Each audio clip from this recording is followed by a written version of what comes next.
દીકરી બીજી નાતિંગમાં લગ્ન કરી લે છે, એ પણ લવ મેરેજ કરીને જે કોર્ટના જે પણ નિયમો પ્રમાણે બીજા સમાજની અંદર લવ મેરેજ કરી નાખે છે અને એના પછી 4 મહિના વીતી જાય છે, માહોલ શાંત રહે છે.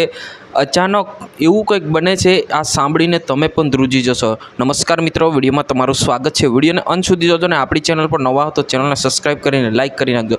ખાલી તમે સાંભળજો અને સાંભળજો, ખાલી તમે જોજો, સાંભળજો, છેલ્લે સુધી સાંભળજો. તમને એક એવી સ્ટોરી બતાવવા જઈએ કે કદાચ તમે સાંભળીને ચોંકી જશો કે ભાઈ આવું કંઈ બનતું હશે. હા, બિલકુલ બન્યું છે.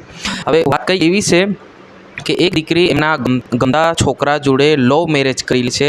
લવ મેરેજ એટલે કે એ છોકરો છે એ બીજી જ જ્ઞાતિનો છે, એટલે કે બીજા સમાજનો છે અને આ છોકરી અને આ છોકરો બંને એ લવ મેરેજ કરી રહી છે અને છેલ્લા કમસે કમ 4 થી 5 મહિના વીતી જાય છે. માહોલ એકદમ શાંત છે, પરંતુ કોઈએ વિચાર્યું પણ ના હોય કે આમની સાથે આવી ઘટના બનશે.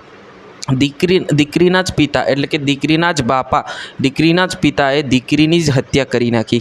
કેવી રીતના? હવે સાંભળજો.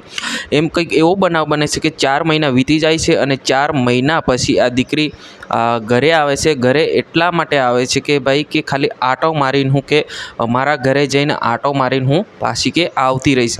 આ રીતના આંટો મારવા જાય છે અને છેવટે એમના પપ્પાના હાથમાં આવી જાય છે અને એમના જ પિતા દ્વારા આ દીકરીને લોહી લોહાણની હત્યા કરી નાખે છે.